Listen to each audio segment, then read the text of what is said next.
तोड़ो बांटो राज्य करो, ईसाइयों ने कहा तोड़ो बांटो राज्य करो, मुसलमानों ने कहा, ईसाइयों ने कहा काटो मारो। अरे भाई तुम कब काटोगे मारोगे? जब तुम सब मर जाओगे। कब मारोगे?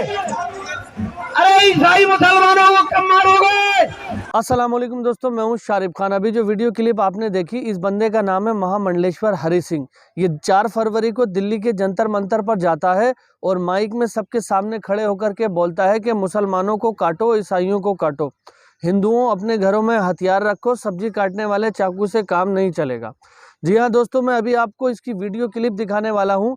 इसकी वीडियो क्लिप दिखाने के बाद मुंबई से विनय दुबे ने इसको जो जवाब दिया है वो भी मैं आपको दिखाऊंगा। विनय दुबे ने इसकी पूरी सच्चाई खोल करके रख दी है, वो भी मैं आपको दिखाऊंगा। उससे पहले 2 बातें बताता चलता हूं मैं आपको और उसके बाद फिर वीडियो शुरू करेंगे। बागेश्वर धाम के धीरेन्द्र शास्त्री नामक जो पंडित है, जिसके ऊपर अभी आरोप लगे हैं अंधविश्वास फैलाने के, उसने ये धर्म सांसद रखा था देश को हिंदू राष्ट्र बनाने के लिए। इसका मकसद था कि सभी हिंदुओं को एक मंच पे ला करके जोड़ा जाएगा और देश को हिंदू राष्ट्र बनाया जाएगा और हिंदू राष्ट्र घोषित किया जाएगा। लेकिन इसकी इस कोशिश को बिल्कुल नाकाम करते हुए हमारे सेकुलर हिंदू भाइयों ने इसकी इस कोशिश को, नापाक कोशिश को फेल कर दिया। क्योंकि आप देखेंगे, मैं अभी आपको एक वीडियो दिखाने वाला हूँ जिसके अंदर अभी आप देखेंगे कि धीरेन्द्र शास्त्री के धर्म सांसद में कितने लोग पहुंचे। मुश्किल से 100 लोग इकट्ठा नहीं हो पाए इस धर्म सांसद के अंदर, क्योंकि लोगों ने देख लिया कि नफरत ज़्यादा दिनों तक नहीं चलती है और नफरत से काम नहीं चलेगा। तो धीरेन्द्र शास्त्री के आह्वान पर ये महामंडलेश्वर हरि सिंह और बहुत सारे साधु संत वहाँ दिल्ली के जंतर मंतर पर इकट्ठा हुए और वहाँ पर लगातार मुसलमानों के खिलाफ जहर उगला गया और अभी तक पुलिस ने इनके ऊपर कोई कार्रवाई नहीं की है। और जब पुलिस से पूछा गया कि अभी तक पुलिस ने इस पर इतनी अभद्र भाषा की टिप्पणी पर कोई कार्रवाई क्यों नहीं की, तो पुलिस का कहना था कि हमारे पास अभी तक किसी की शिकायत नहीं आई। जबकि सुप्रीम कोर्ट का ऑर्डर है कि इस तरह का कोई हेट स्पीच का मामला अगर कहीं देखा जाएगा तो स्वतः संज्ञान लिया जाएगा, यानी कि पुलिस अपने आप से उनके ऊपर केस लगा सकती है। तो चलिए सबसे पहले मैं आपको इस बंदे की वो वीडियो दिखाता हूँ, हरि सिंह की, जो मुसलमानों को काटने की और ईसाइयों को काटने की बात कर रहा है ये। और उसके बाद मुंबई से विनय दुबे जी का जवाब सुनेंगे इसको कि इसकी किस तरह से खाट खड़ी कर दी है और अंधभक्त जितने भी इस टाइम मुसलमानों के खिलाफ जहर उगलते हैं उनको विनय दुबे का क्या संदेश है। तो चलिए शुरू करते हैं वीडियो। तोड़ो बांटो राज्य करो, ईसाइयों ने कहा तोड़ो बांटो राज्य करो, मुसलमानों ने कहा, ईसाइयों ने कहा काटो मारो। अरे भाई तुम कब काटोगे मारोगे? जब तुम सब मर जाओगे। कब मारोगे? अरे ईसाई मुसलमानों को कब मारोगे? अरे तुम्हारे पास क्या है जो मारोगे? इतनी सी चाकू है जो सब्जी काटते हो, वो चाकू से कुछ नहीं होने वाला। हथियार रखो, तलवार रखो, बंदूकें रखो। क्यों? हमारे सभी देवताओं पे हथियार है, शस्त्र। एक में शस्त्र होना चाहिए हाथ में, दूसरे में शास्त्र होना चाहिए। शास्त्र शस्त्र का संतुलन बना के चलो। बार काट करनी पड़े तो काटो। अरे जो धर्म को काटने आता है, हिंदू बहु बेटी को काटने आता है, हमारे समाज को काटने आता है, अरे हमारे शास्त्रों को फाड़ने बांटने आता है, अपमान करने आता है, ऐसे व्यक्ति को राष्ट्रद्रोह की घोषणा करके बॉर्डर पे खड़ा करके, किसी भी धर्म को बढ़ने के लिए उसमें सबसे बड़ा हाथ उनके धर्म गुरुओं का होता है। इस्लाम में अगर आप देखें तो ऐसे बहुत सारे मौलवी साहब हैं, मौलाना साहब हैं, धर्म गुरु हैं, जो जगह जगह पर सभाएं लेते हैं, उसमें अपने दीन की शिक्षा देते हैं कि किस तरह से इस्लाम को बढ़ाया जा सकता है, इस्लाम के नियम क्या हैं, हमें क्या मानना चाहिए, कैसे हमें रहना चाहिए और किस तरह से इस्लाम को लेकर पूरे देश में एक मैसेज देना चाहिए। इस्लाम एक लौता ऐसा विश्व का धर्म है या फिर एक व्यवस्था है जो बड़ी तेज़ी के साथ फैल रहा है। सबसे बड़ा कारण क्या है कि इस्लाम में जो इस्लाम मानने वाले लोग हैं यानी कि मुसलमान हैं, वो तो इसे बढ़ा ही रहे हैं, लेकिन ख़ास तौर पर गैर मुस्लिम जो हैं वो इसे बहुत तेज़ी के साथ अपने देशों में, अपने राज्यों में बढ़ाते हैं। मामला ये होता है कि जब अगर सनातन की बात की जाए, भारत की बात की जाए, तो इस देश में बहुत सारे ऐसे सनातनी साधु संतों को इस्लाम ने भाड़े पर काम करने के लिए रखा है।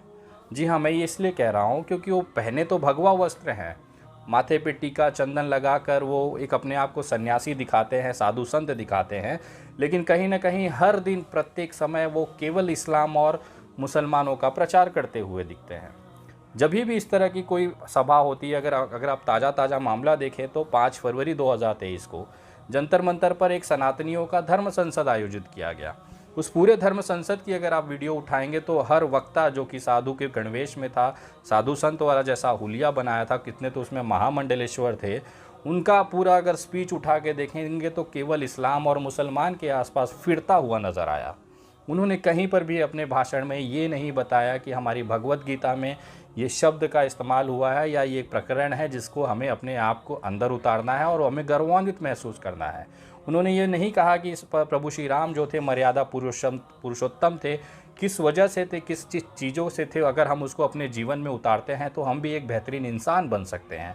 क्योंकि प्रभु श्री राम का जो जीवन परिचय है वो बहुत ही मर्यादा पुरुषोत्तम वाला है। इसके उलट अगर आप इनकी सभाओं के भाषण देखेंगे तो उसमें ये बताया गया कि कैसे इस्लाम, कैसे सनातन और कैसे कुरान की आयतों में क्या क्या लिखा हुआ है। मुझे समझ में नहीं आता कि भगवा साधु संत का गणवेश लेकर अगर आप कुरान की आयतों की बात करेंगे तो कहीं ना कहीं इसमें इस्लाम के प्रचार और प्रसार में ही मदद हो रही है। उन लोगों के अंदर भी जो सनातनी भाई हैं, हिंदू भाई हैं, उनको भी ये सोचने पे मजबूर होना पड़ेगा वो क्या करेंगे। जब आपकी बात सुनेंगे, एक साधु संत के मुंह से ये चीज़ निकली है कि कुरान की ये आयतों में ऐसी ऐसी चीज़ें लिखी गई है, तो वो गूगल पे जाएगा, कुरान को हिंदी में ओपन करेगा, इंग्लिश में ओपन करेगा और उसे पढ़ने की कोशिश करेगा। जब वो पढ़ेगा तो उसको दिखाई देगा कि कुरान के आयतों का जो मतलब ये बता रहे हैं इसका ठीक उल्टा है कुरान में आयतों का मतलब। कारण ये है कि ये अपने हिसाब से हिंदुओं को और सनातनियों को भड़काने के हिसाब से आयतों का मतलब निकाल देते हैं। उसी का ठीक उल्टी तरीके से अगर आप सही में वास्तविकता की कुरान के आयतों का और उसका सही मतलब निकालेंगे तो आपको पता चलेगा कि कुरान जो है एक शांति फैलाने वाला, मानवता और इंसानियत को बनाए रखने वाला एक ऐसा ग्रंथ है, एक ऐसी किताब है जिसका एक अच्छा जीवन परिचय उसमें बताया गया है। कुरान ही वो किताब है जिसमें ये बताई गई है कि मजदूर की मजदूरी उसके पसीना सूखने से पहले दे देना चाहिए। कुरान ही वो किताब है जिसमें ये कहा गया है कि अगर आपका पड़ोसी, चाहे वो किसी भी धर्म का है, समुदाय का हो, चाहे वो हिंदू ही क्यों ना हो, सनातनी ही क्यों ना हो, अगर उसका पेट भूखा है, अगर उसके घर में भोजन नहीं पड़ा है और आप भोजन करने जा रहे हैं, आपका जो निवाला आप खा रहे हैं वो हराम है। बहुत सारी ऐसी चीज़ें कुरान के अंतर्गत दी गई है, लेकिन उसी का एक गलत मतलब निकाल कर, तोड़ मरोड़ कर हमारे सनातनी जो साधु संत हैं इसे सभाओं में पेश करते हैं। मैं आपसे कहना चाहता हूं कि आप सनातनी साधु संत हैं, आपने भगवा चोला पहना हुआ है, बहुत सारा रुद्राक्ष पहन के, चुंडी उंडी लगा के एकदम बढ़िया से तैयार होके पूरे गेटअप में जब आप माइक पे आते हैं तो कृपया करके सनातन धर्म के प्रचार प्रसार की बात करें।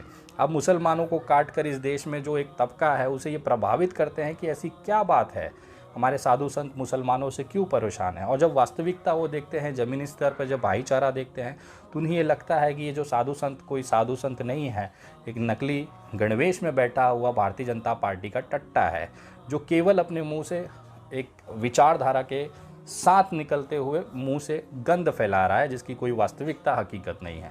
शायद यही कारण है कि भारतीय जनता पार्टी खुद ऐसे लोगों को अपनी पार्टी में नहीं रखना चाहती। अगर उसका लाइव उदाहरण आप देखें पिछले 1 सालों के अंदर तो आपको दिखाई देगा नुपुर शर्मा का केस। नुपुर शर्मा भारतीय जनता पार्टी की प्रवक्ता थी, एक गलत बयान की वजह से 1 मिनट नहीं लगा भारतीय जनता पार्टी को उनके पिछवाड़े लात मार के उनको पार्टी से बाहर किया। आज नुपुर शर्मा डर डर के ज़िंदगी जी रही है और जिस पार्टी के लिए उन्होंने ये सारा चीज़ रचा था, पार्टी ने भी उनको थूक कर गटर के पानी में बहा दिया। दूसरा उदाहरण अगर आप देखना चाहें तो तेलंगाना का टी राजा को देख लीजिए। उन्होंने भी बहुत बढ़ चढ़ कर बहुत सारी बकचोदी समाज में और सोशल मीडिया पे फैलाई, लेकिन क्या हुआ? भारतीय जनता पार्टी ने ऐसे कुत्ते के पीछे लात मारकर उनको भी गटर में फेंक दिया। भारतीय जनता पार्टी वो पार्टी है जो केवल आपके इस्तेमाल होने तक आपको इस्तेमाल करती है। नींबू निचोड़ गया, पानी खत्म हुआ तो उसे गटर में जाना ही है। यही हालत है भारतीय जनता पार्टी की एक विचारधारा की। बहुत सारे लोग ना इसको फॉलो करते हुए देश में तनाव पर और नफरत फैलाने का काम करते हैं। आपको वसीम रिजवी तो याद ही होगा, जी हाँ, जितेंद्र त्यागी, जिसको कि दासना वाले यति नरसिंगा झंडे ने हिंदू बनाया, घर वापसी कराई और उसके बाद उस बेचारे को ले जाके धर्म संसद में भड़काऊ भाषण दिलाए। हालात ये था कि वो इकलौता जेल में था और बाकी जितने भी उसके आसपास के साधु संत थे वो बाहर थे। जब वो जेल से आता है वसीम रिजवी तो ये कहता है कि मुझे बहुत अफसोस है कि मैंने हिंदू धर्म अपनाया और मुझे किसी का साथ नहीं मिला, किसी का प्यार नहीं मिला। मिलेगा भी कैसे? जब हम अपने ही समाज के सनातनियों को सम्मान नहीं दे पाते, तो तू 2 टके का बढ़वा बाहर से आकर, इस्लाम से आकर हिंदू धर्म अपना के तुझे सोचेगा कि तुझे सम्मान मिल जाएगा। आज विनय दुबे को जो गालियां देने वाले सबसे बड़ा जो तबका है वो भारतीय जनता पार्टी के टट्टे सहलाने वाले वो कार्यकर्ता है, जो अपने आप को जय श्री राम का नारा लगाकर कट्टर सनातनी होने का दावा करते हैं। लेकिन अगर 4 बातें मैं उनसे कह दूंगा तो वो लगेंगे अपने पैंट में पेशाब कर दें। कारण ये है कि मैं अपने सनातन के साथ चिपका हुआ हूँ। आज भी मेरे माथे पे तिलक चिंडी होती है, जनेऊ धारी करता हूँ, रुद्राक्ष की माला मेरे हाथ में होती है, रक्षा सूत्र मेरे हमेशा साथ होता है। मैं भले किसी भी विचारधारा की लड़ाई लड़ूं, लेकिन मेरे अपने सनातन धर्म पे मुझे गर्व है। मुझे रामचरितमानस में ये दिखाया गया कि किस तरह से सबरी जैसे एक जाति विशेष की महिला को प्रभु श्री राम ने अपने दिल में जगह दी, उनकी माता का सम्मान दिया, आज वो देवी हैं। मैंने श्री राम चरितमानस में मैंने ये भी देखा कि रावण जैसा विद्वान पंडित भी असुर की कैटेगरी में माना जाता है। तो मैं उस रामचरितमानस के मर्यादा पुरुषोत्तम के जो नियम बताए गए हैं मैं उसे फॉलो करता हूँ। उसमें पशु पक्षियों से, इंसानों से इंसानियत वाली मोहब्बत करना, प्यार बांटना, लोगों की मदद करना सिखाया है। ना कि किसी के बुजुर्ग 70 साल के आदमी को पकड़ के दाढ़ी काटना, न किसी को पेड़ में बांट कर जय श्री राम के नारे लगाकर उसकी हत्या कर देना। कुरान में भी अगर आप देखेंगे तो ये वाक़या आपको उसमें भी दिखाई देगा, जो प्रभु श्री राम ने मर्यादा पुरुषोत्तम के प्रभु श्री राम ने रामचरितमानस में बताया है। कुरान में भी ये कहा गया है कि अगर किसी की आप हत्या कर देते हैं तो इसका मतलब पूरे इंसानियत की हत्या होती है। अगर आप ग्रंथों को सही तरीके से पढ़ें, ग्रंथों का सही से विश्लेषण करें, तो आपको पता चलेगा कि कुरान के अंदर, बाइबल के अंदर, गीता के अंदर जो चीज़ लिखी गई है वो भाषा अलग हो सकती है, उसका उद्देश्य अलग हो सकता है, लेकिन उन सब का मकसद केवल एक है, इंसानियत, भाईचारा और शांति का प्रचार प्रसार करना। शायद यही कारण है कि हमारे देश के यशस्वी प्रधानमंत्री माननीय नरेंद्र मोदी जी ने भी बहुत सारे सभाओं में कुरान को एक ऐसी बेहतरीन किताब बताई है जो एक अच्छी जीवन शैली के लिए ज़रूरी है। नरेंद्र मोदी जी की पुरानी वीडियोस अगर आप यूट्यूब पे देखेंगे तो उन्होंने कुरान को लेकर बहुत खूबसूरत चीज़ें भी कही हैं। एक सभा के अंदर वो कह रहे थे कि कुरान में सबसे ज़्यादा शब्द जो इस्तेमाल हुआ था उसका शब्द था इल्म। उन्होंने इसलिए ये शब्द का इस्तेमाल किया था क्योंकि अगर एक व्यक्ति शिक्षित है, अपने दिमाग का सही सकारात्मक इस्तेमाल करता है, तो इस देश के अंदर, समाज के अंदर वो प्यार और मोहब्बत और भाईचारा और इंसानियत ही पालेगा। लेकिन उसके उलट मैंने देखा हूँ कि हमारे सनातन धर्म में ऐसे बहुत सारे कलंकित करने वाले साधु संत हैं जिनके मन में मुसलमानों के प्रति, इस्लाम के प्रति इतनी नफरत भरी हुई है कि उन्होंने अपना मकसद, अपना संन्यास का सत्यानाश कर लिया। एक साधु संत, एक सन्यासी वो होता है जो अपने प्रभु के भक्ति में लीन होता है। उसे दुनियादारी, लोभ, माया, लाभ, लालच से कोई मतलब नहीं होता। लेकिन इसके उलट वो केवल अपनी राजनीतिक महत्वाकांक्षा और सोशल मीडिया पे थोड़ा सा व्यू और थोड़े से पैसों के चक्कर में वो अपने सन्यासी, अपने चोले को, अपने भगवा कलर को अपमानित कर देता है। उम्मीद करता हूं दोस्तों आपको ये वीडियो पसंद आई होगी। अगर ये वीडियो आपको पसंद आई हो तो मेरे चैनल को सब्सक्राइब करके बेल आइकन पर ऑल का बटन सेलेक्ट कर देना। इंशाअल्लाह ताला फिर मिलूंगा इसी तरह की एक नई वीडियो के साथ। आप जानते हैं आजकल का माहौल किस तरह का है, और इन जैसे क्या बोलते हैं, मंडलेश्वर साधु संत, जो साधु संतों के भेष में डाकू छुपे हुए हैं,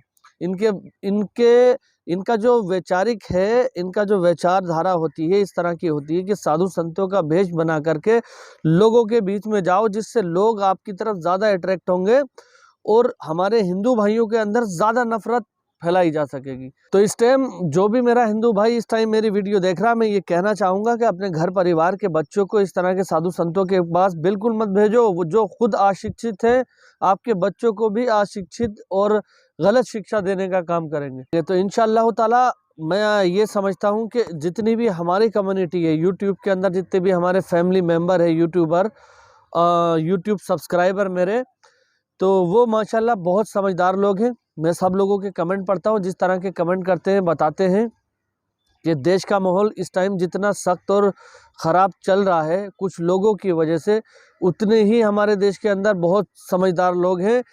जो कि अभी पठान मूवी आई थी, पठान मूवी के ऊपर लोगों ने दिखा दिया कि भारत आज भी प्यार से ही चलता है, नफरत से नहीं चलता। देश के अंदर आज भी सेक्युलर लोग हैं। जो ये चंद अंधभक्त हैं, जो चंद दंगा फसाद फैलाने वाले लोग हैं, इनके मुंह पर कड़ा तमाचा मारने का काम किया है पब्लिक ने अभी भी। तो उम्मीद करता हूँ इंशाल्लाह इसी तरह की और ज़्यादा हमारे समाज के अंदर भाईचारा बरकरार रहेगा और हमारे समाज के लोग एक दूसरे से मिलकर रहेंगे। खुदा हाफिज़, दुआओं में याद रखना। फिर मिलूंगा इसी तरह की एक नई वीडियो के साथ। अल्लाह हाफिज़।